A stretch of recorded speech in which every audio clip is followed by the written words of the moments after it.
This is my friend Dan's truck. It's a International 4300 with a max force I'm sorry, not a max force because this has a different hood on it, but it's a DT 466.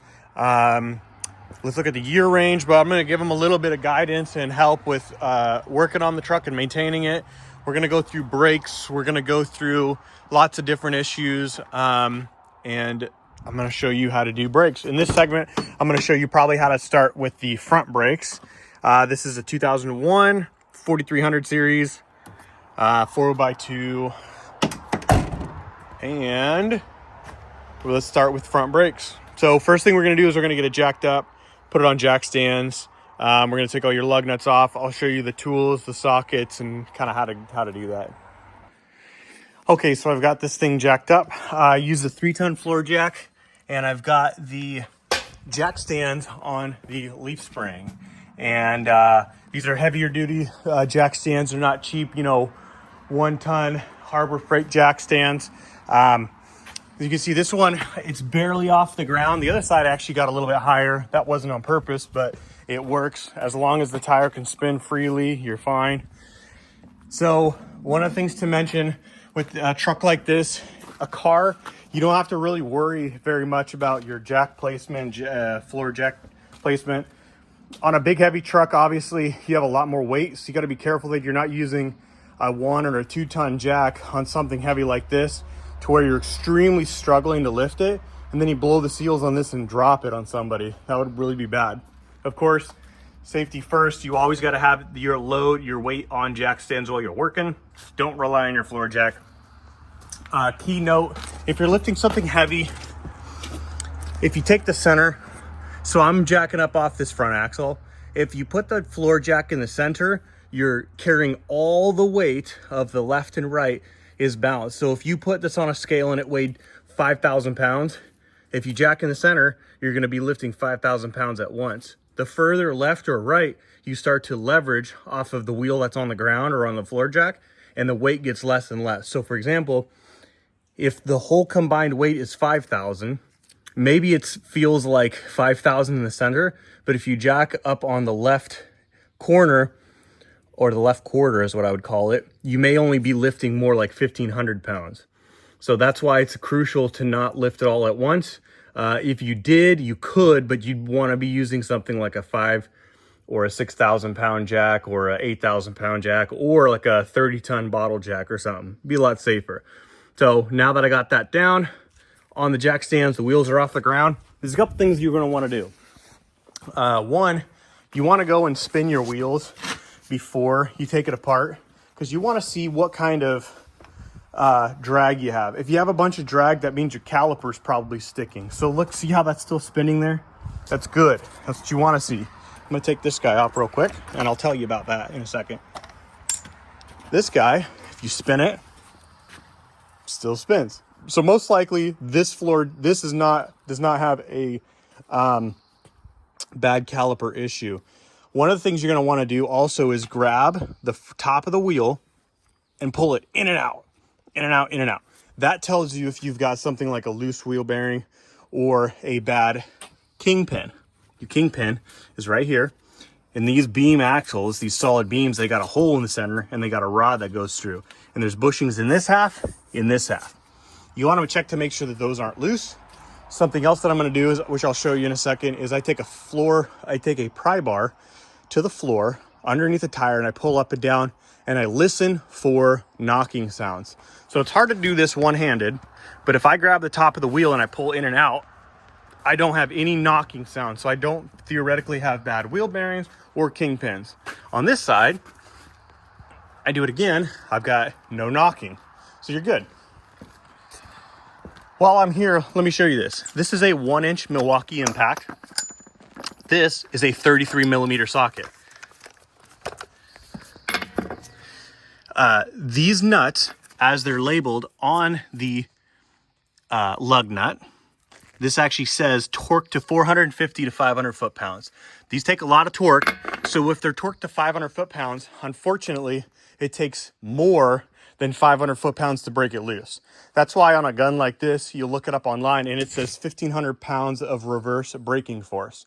That means that it's got up to 1,500 foot-pounds of smackage to break it loose, because you have to have at 500 pounds of in torque, you have to have a spike of out torque to break that tension loose. Okay, so unfortunately, most road shop and tire guys, they don't use torque wrenches. They just run it in with an air 1-inch impact, and they'll run it into 700 foot-pounds, and they're like, oh, it'll be fine. But as you get stress, heat, cooling, dirt, grime, rust, oh my goodness, these become extremely, extremely hard to take off.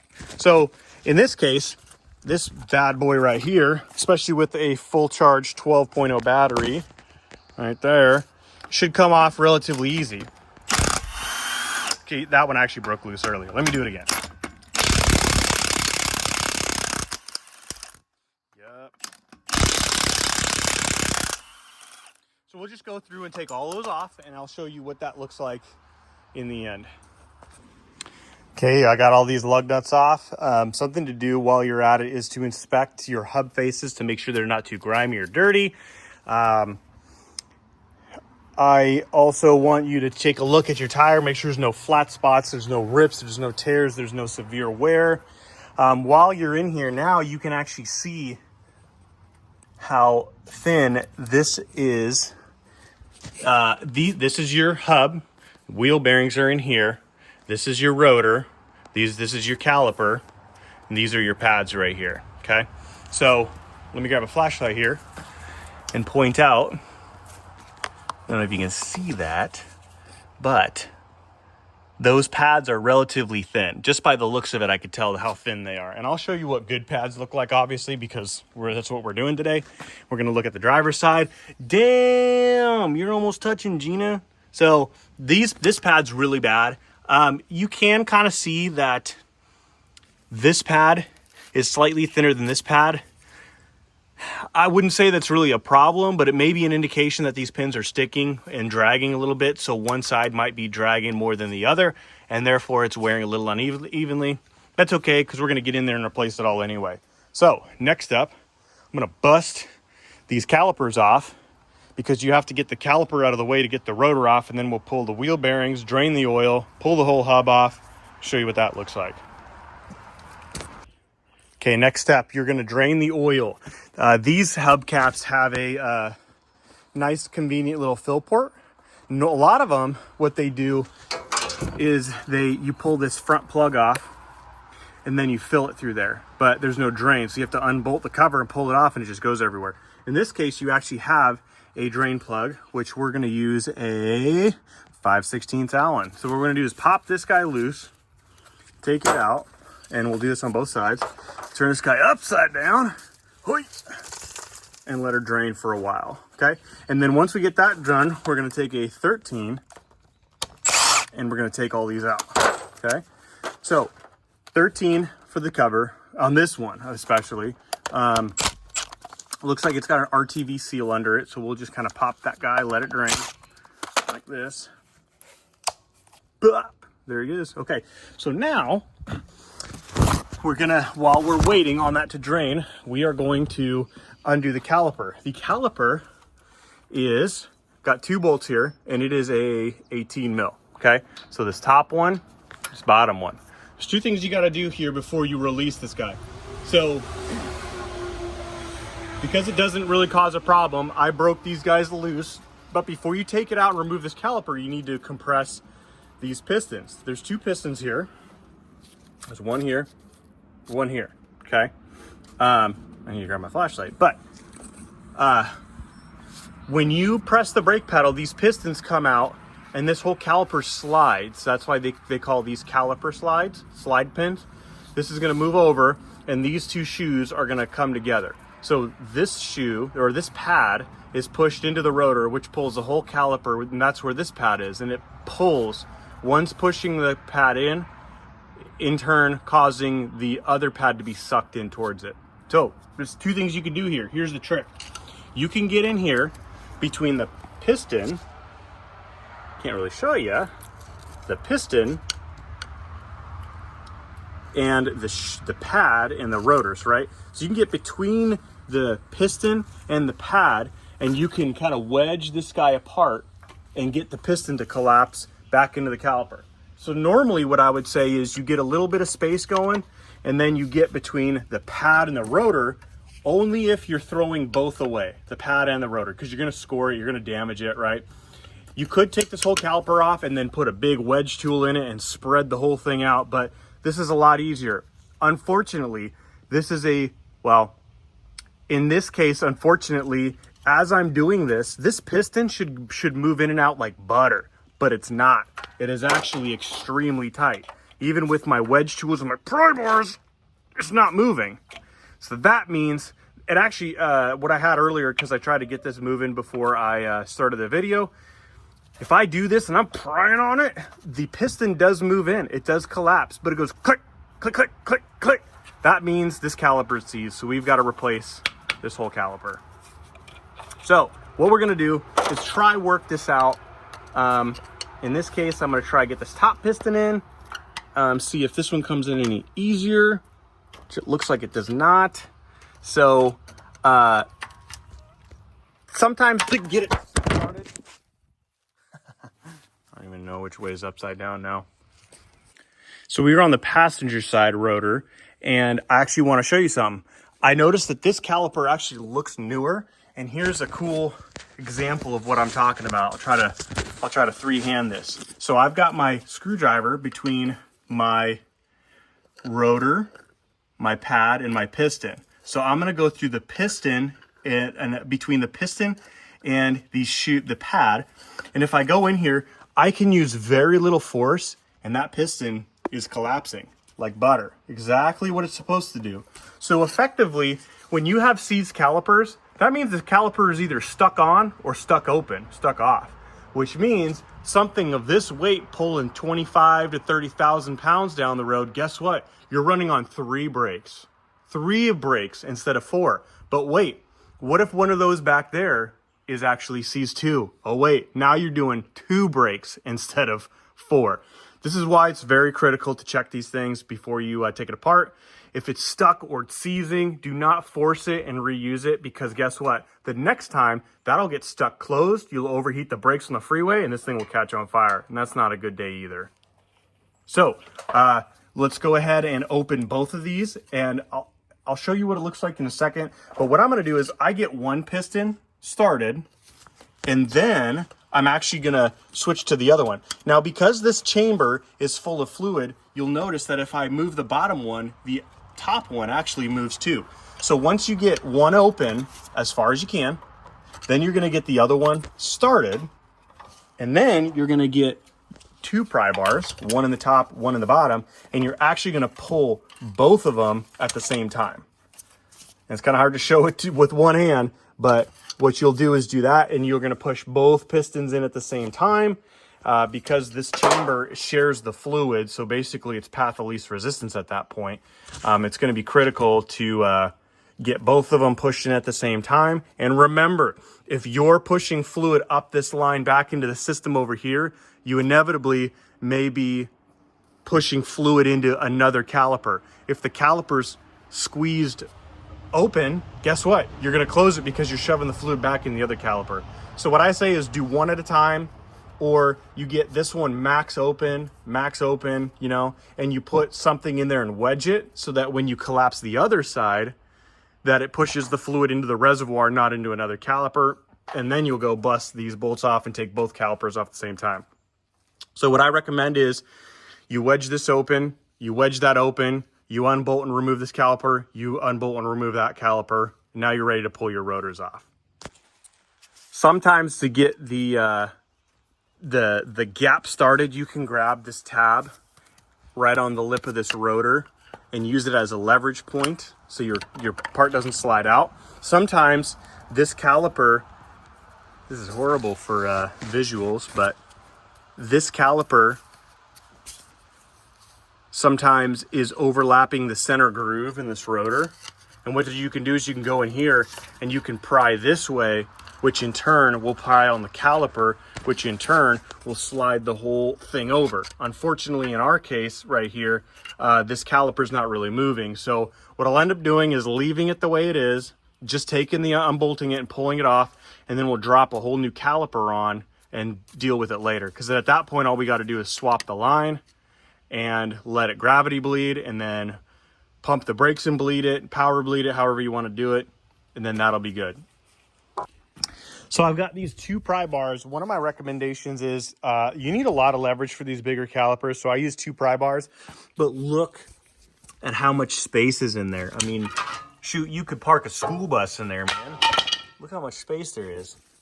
That's like a double finger. So we get both of those, and you want to make sure that you can, God damn. You want to make sure that you can pry the pistons, both of them, in all the way to where they don't move no more. Because now when you take those bolts off and move the caliper off, dude, it's going to be easy. Okay, so now that I got the caliper off on the passenger side, I want to show you something. This is a slide pin. No force, moves. This one does not. So we've got it's just stiff, but that will cause caliper dragging. We don't want that. Now, on this side, remember these pistons are stuck. So I just took it off and hung it, and this pin doesn't move, and this pin moves freely. So that means this corner was very, very, very ineffective. The passenger side was struggling. So that'll cause excessive wear, uneven wear, or no braking power, which is very sketchy. What I'm going to do now is I'm going to take the rest of that cover off now that it's been draining for a while. And we will I'll grab a socket and show you how to pull the axle nut off and put those on the ground. So a great talking point here is I've got this cover off and we got a cotter pin, right? This is curved up, so I had to bend it down. And there's a couple tricks that I want to show you. One is you're going to use dikes, and you're going to grab the tip and you're going to squeeze it lightly and you're going to bend it down. All the time, something that frustrates me is I see mechanics do things that are either the hard way, the difficult way, the risky way, or they're going to bust their knuckles. For example, in this case, they do this with pliers and they're breathing on it, and then they bust it loose and they smack their hand in here and rip all this flesh off their hand, and they're cussing and screaming because they're stupid. So here's what you do. All you're going to do is you're going to grab with your dikes and you're going to squeeze it about 50%, and you're going to fulcrum, use the tips on that nut, and you're just going to wiggle it up a little at a time. And I'll show you something here. This thing is actually really, really tight in there. And look at this. I'm only using just my fingertips, and the cotter pin is walking right out. Now it comes out. Guess what? There's no force. There's no stress. I'm not going to bam and rip my fingers off like a lot of these guys will. So I got this. This is your nut retainer, nut lock, castle nut, whatever you want to call it. I'll put that down there, and I'm going to grab this nut here. Normally this nut's going to be just slightly past tight. It's not going to be torqued really high, because with wheel bearings, if you tighten them down too far, you end up putting too much pressure on it and you smoke the bearing. I will say that now that I have this cover off, there's some debris in there. I don't know what that is yet. It's clear. It looks like ice. That is odd. Anyway, I'm going to find out what that is. So I'm going to grab a socket. I'm going to show you what that looks like. Take this guy off. We'll pull this guy and lay it down on the plate here. So this is a 1 11/16. This is a 3/4 drive. So I can't use my 1/2 inch or my 1 inch, but I have a 1 inch to 3/4 adapter. And so what I did is I actually put this guy on like this, and then I put it on here, and then I just grabbed it with my hand and it popped loose, which means it's exactly what I was talking about with it's not too tight, but it's not loose. You don't want this to have a forward and backward knocking sound like this. That's bad. But in this case, we just crack it loose and it's not too tight. And so what I'll do is I'll pull this guy off all the way now and lay it all down. Probably what I'll do is actually pull it off and lay it on this bucket and let it drain out for a while. So because we're taking this whole thing apart, you have to take this hub assembly apart to get to the rotor. You have to unbolt it from the back side of the hub, which means you got to remove all this. And this is going to be a little difficult one-handed.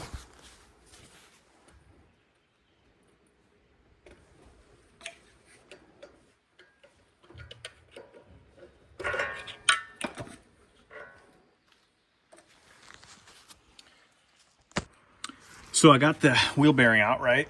And if this is tight, sometimes the rear bearing is either, let's say you blew up a rear bearing and it's just seized onto the shaft. Sometimes you're gonna have to take pry bars, put them behind, like right here against the knuckle, and pull it out. This one though, fortunately, so that's not really moving as easy as I want.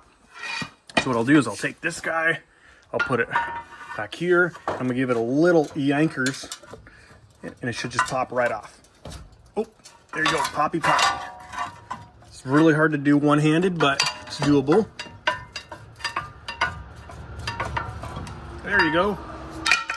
And then I'm gonna pull this guy off and set her on the bucket to drain. Hub assembly is on the bucket, it's draining. You can see all the severe wear and stuff. This is pretty ugly. One of the things you're gonna do is you're gonna inspect your spindle. This is your seal surface, this is your inner bearing, this is your outer bearing. So I'm gonna scooch this guy over a little bit like that. Here is your outer bearing. They're tapered, they're cone shaped because it's gonna be cone facing this way, cone facing this way, and that's what sandwiches them in. You're gonna take your bearing, and we want to wipe this all down and inspect it really closely. There's no scratches, there's no grooves. The big thing you're going to run into is on this seal surface, you're going to have grooves that you can feel with your fingernail. In that case, you're either going to have to replace that whole spindle, or you're going to have to put a seal saver. You can hammer a seal saver on and then go up like 5/1000ths of an inch on a bigger seal, and then it'll be good as new. I've done that many times. So on this bearing, what we're gonna do is put it back on. I'm gonna show you something. If you take this guy, we put it on, you want it to be like a glove, not tight, not dragging, but not have flopping play. You don't want it to flip flop like this. So if I wiggle it, it has absolutely zero play, but it's still smooth as butter. No restriction. So you want it on that one and on that one. So you want it to be clean. We're gonna look at this guy up close, and it's a little dirty, which I'm gonna wipe down and clean, but I don't see any pitting, any chips, any scratches, any score marks on the bearing rollers, just oil, some little dust from being out here. But I'm gonna clean this all up and we'll put it all back together, and these will be good to go. Next, we're gonna flip this guy over, and I'm gonna show you what the backside looks like. So this is your front hub. These are your lug studs. And then this is your rotor. This is, you call it a rotor hat. If you flip this over, there's a bunch of bolts that bolt this guy in place. And I'll show you what those bolts look like and how to take this apart. Also, we'll have to take the rear main seal, the rear seal out of the hubs, and the rear bearing. So I got the hub flipped over. You've got your back bolts that we were talking about, right? So there's 2, 4, 5. There's 5 bolts that hold this rotor on, right? So one of the things I'm looking at is, the first thing I looked at was the seal. And although it was dry and it was not leaking, somebody had put this on wrong and they cockeyed the whole fucking thing. So thankfully it wasn't leaking, but I'm not sure how it didn't leak. So we're gonna pop that out with a pry bar. I want to point out that the new seal will drive in. It is a 28758. And then we have our pads. Look how thin this is compared to that. Look at that meat, bro. That is like night and day. So one of the things you can notice is this little line right here. It doesn't go all the way to the backing, but if you don't see this groove anymore, that means you've run out of pad. And this one you can tell is almost done, almost toasted. So this one is a 2596038C2 for your front pads on this international truck. Now also we have our impact 1/2 inch. We are doing a 1 1/8 socket. Blast this.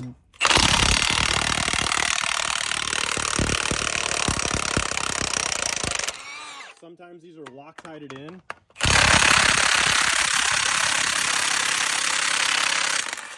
This one's gonna be a tough one.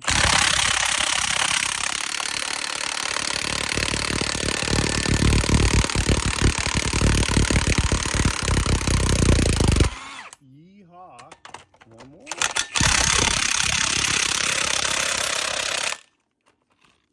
hands here. Not as good left-handed.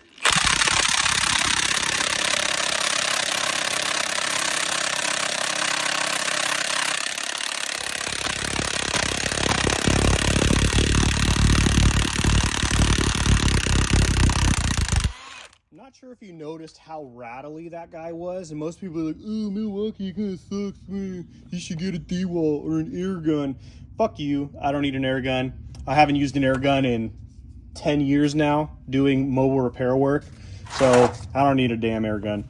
This guy, and this isn't even an impact socket, so make fun of me for that too. But when you hear that excess rattly noise, that means it's not transferring the impact as well as it should. But in this case, I let that rattling vibrate those threads and crack it loose, and then it came out like butter. Let's try it again. Let me switch hands here.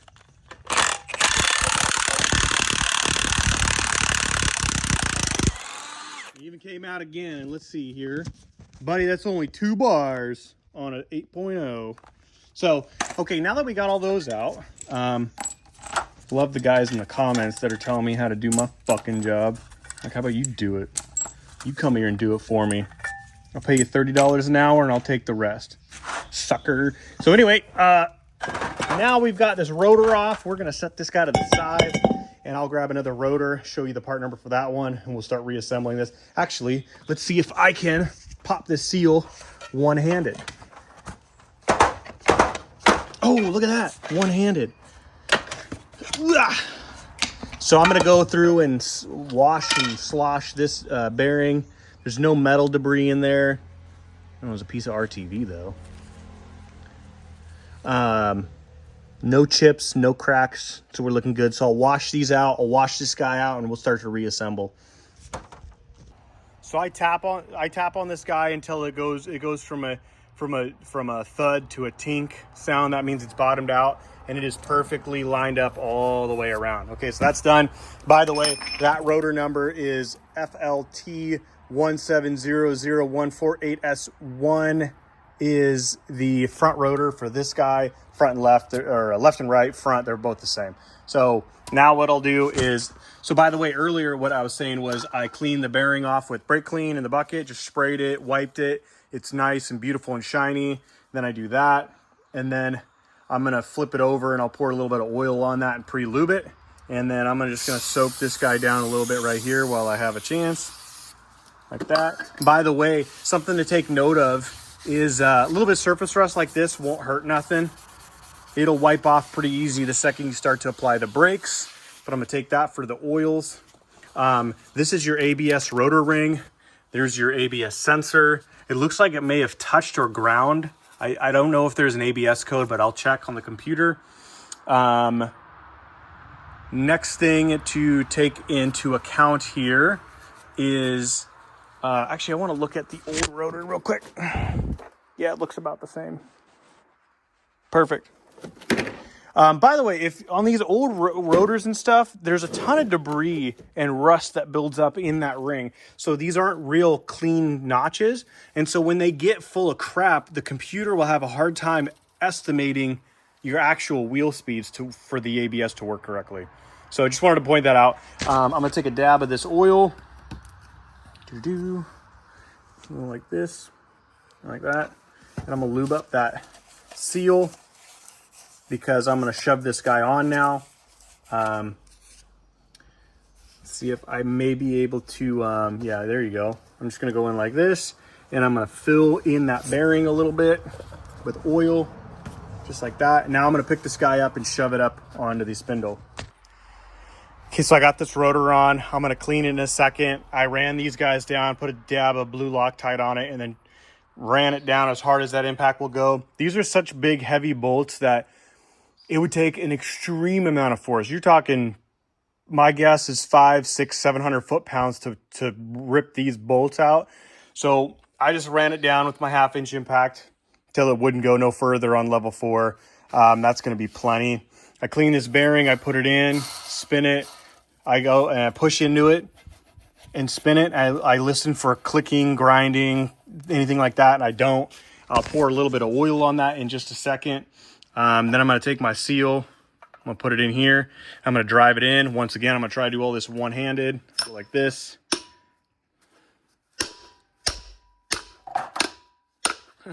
Get it started. Okay. Like this. See if I can't. It's going to be a little difficult to do one-handed.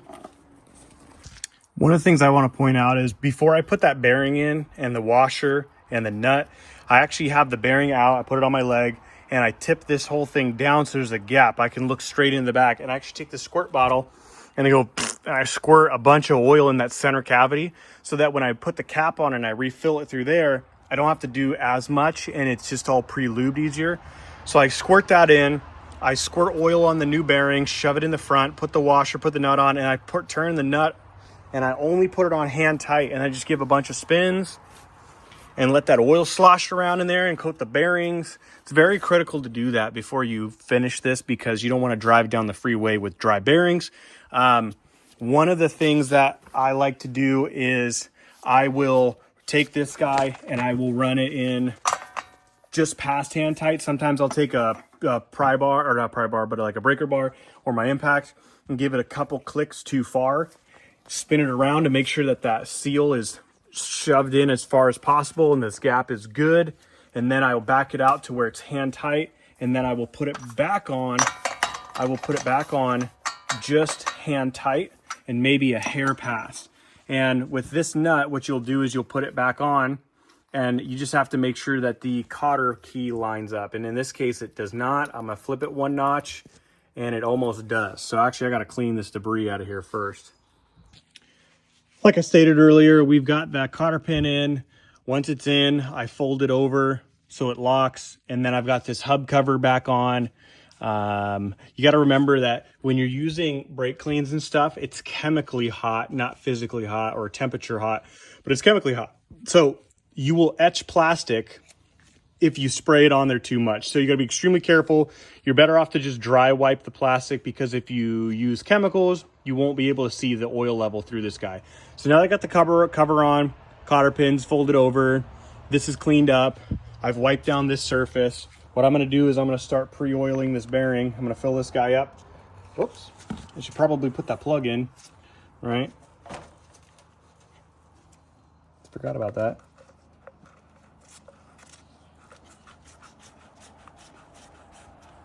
Just nice and hand tight. And that's about it. But I'm going to go just a hair more with this wrench. Just a hair more. Okay. Now we'll try it again. We'll pre-fill this guy. We want it to come up to, when I know that it's empty, I'm going to come all the way to the edge of the hole and then let it drain. It's going to take forever for it to just slowly work in the center bearing. So you got to keep working on the truck and check on it as you go and get to it. Make sure that it stops going down. That's what you're looking for. So now that I have this, I'm going to grab my hardware. I'm going to pop these sliders off and then put the pads on, and then I'll put the caliper back on, and we'll go from there. I just want to point out, so when I was just talking to you a second ago and I was doing this, while I'm talking to you, my brain's going, wait a second, why can't I see that hole? So I actually took my gun and I gave it a handful of clicks, and I got this nut to spin 3 whole rotations, and it sucked in further and further and further until it went, and it stopped moving. And now what I'll do is I can actually see that this retainer exposes the hole now, which is great. But what I'm going to do is I'll show you. It won't go tighter. So I'll back it up until it's hand loose, free spinning, and then I'm going to turn it back in, and I just need it to stop at hand tight, and that's all you're going to do. I'm going to give it a couple more spins, Yep, still tight. And there you go. Now when you put your lock nut on, see, in this case it doesn't show correctly. One of the tines kind of blocks the hole, so I can back it up just a hair, or I can rotate the nut tighter just a hair to get to the next the next hole. The problem with that is, and remember, we are only at hand tight at that point. So here's what I'll do. I'll try the gun, but if you have to go too tight, come on, like that, just a couple clicks. If you have to go too tight to get it to line up, then you end up preloading the bearing too much and you'll smoke a bearing. In this case, we're still not there yet. And you can't really tell on video, but I'm barely even rotating this thing, and boom, look at that, dead nuts on. So we'll take a cotter, put her back in. Clean this guy off a little better. It's hard to do everything one-handed, but get that all cleaned. Now what we'll do is we'll shove this guy back in, and we'll take our dikes from earlier and we will tap this bad boy in there.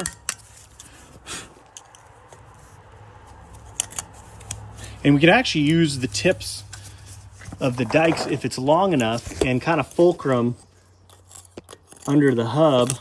Like I was telling you earlier, to get them off, we can do the same thing going back in.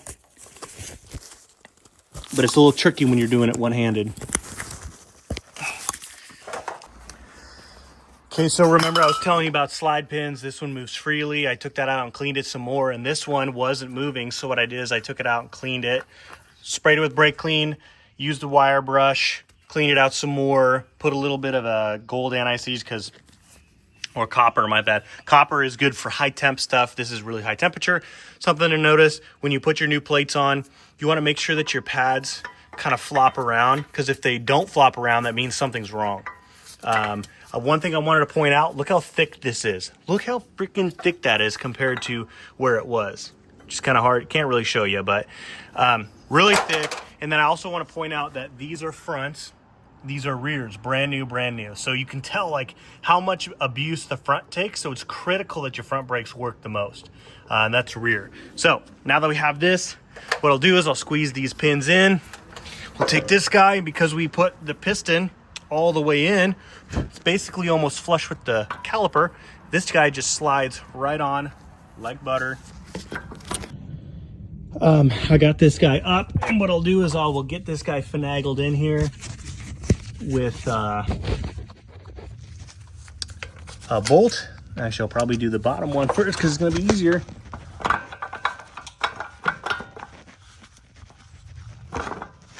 Okay, so I got this guy in. I'm gonna get this bolt started.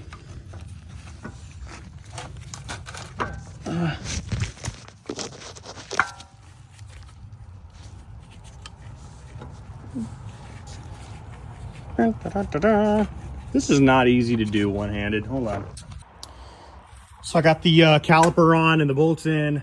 I torque it to about 150 foot-pounds. I don't have an exact torque spec. I just know that that big of a bolt is going to be a pretty decent torque. So we got the slide pins cleaned off and re-lubed. We got the holes cleaned out, made sure the threads were clean, got the bolts in, torqued those, and guess what? This side's pretty much done. I want to show you that the oil level is really low, and I've topped it off twice now. So I'm going to do it again, like that, all the way to the top. And now I'm going to wait, and just, at this point, I'll just move on to the other side. So you can see how well this guy fits, and it just flops around now. That's exactly what you want. And so we'll pump the brakes, get it set, and that's pretty much all there is to this side, guys. So we'll put once that's done with oil, we'll put the rubber cap back in, and you should be done with this side. We'll clean up debris, and let's go to the other side. Just for reference, I'm at the 2-hour mark, and it's 2 hours including talking to you guys on this video, but unloading tools from my truck as I need them, bringing them over here, doing snippets. I've taken this side apart, the other side apart. I've got the other side apart completely together, including putting the wheel on except for torquing. And now I'm going to finish taking this side apart and do the seal and the bearing clean and everything on this side, and we'll see just how long it takes. Normally, like on a pickup truck or something like that, or like that, what I generally tell people when I'm quoting them is It's roughly an hour. It's 45 minutes per wheel if it's just pads and rotor. If you got to throw in calipers and stuff like that, it can be long, up to an hour. If I have to pull wheel bearings and axle shafts and reseal, it's up to an hour and a half per wheel. So we are at 2 hours and we've got almost 2 wheels done. So I think it'll be a total of 3 hours when it's all done, wheels torqued. And so that would be 1.5 per side, including doing wheel seals and changing rotors off of hubs and all that kind of stuff. So just an interesting thought. If you're quoting jobs, quote on the higher side, because you never know about broken bolts, rusty bolts, stuck rims, that kind of stuff. Of course, I say 3 hours to do this while talking on videos with you and unloading tools and reloading tools back into my truck. But I will say that if you're in a shop, it might be a little bit more efficient. I know it looks like I'm out of shop, but technically I'm actually a mobile service guy, and a guy just brought it to my garage at home. I give him a little bit of better rate when it's at my house. So this rotor setup, of course, I'm going to have to pause and go to town and get a caliper for this, but I'll get it 90% together, and I'm probably going to work on the rears before I go to town just in case I have a bad caliper over there. So I'll show you that in a little bit. Okay, I got this second rotor off on the driver's side, and this is literally the ugliest ABS ring, second to your mom. But I bet you this thing had some ABS codes. Probably wasn't reading for shit. Okay, so I got the new slides on, new rear wheel seal, cleaned the spindle, torqued put the bolts back on onto the new hub, or the new hub, old hub, new rotor, cleaned the back side. I'm gonna clean the front side in a second, but I got the front bearings loaded. I pre-filled with some oil, and I got this on hand tight. Like, I cannot get this nut any tighter by hand, but I'll show you just how far off that is. So like, look at this gap right here, and I'm gonna use my impact, kind of like I was telling you earlier, and I'm gonna give it some turns. I'm gonna show you how much this closes. And then all of a sudden it stops moving. So then I back it out all the way, and then I just put it in one click, and that's it. And then I'm gonna take your little lock ring, and oh my lordy, look at that. It's perfect. It's exactly where I want it. Great. So now I'll put my cotter pin in, clean this all up, spray it down, clean it, and then this side's gonna be done, minus that caliper, which I gotta run to the store and get. Okay, since I was over here, I put the wheel on, and I got these just impacted by a couple smacks, and then I'm going to set it down and torque it, and I'll show you that in a minute. I've refilled it again. This is probably the 4th or 5th time I've refilled it, and it's slowly dropping. So we're going to work on the other side and come back and check on this guy. This guy's still off the ground though, so.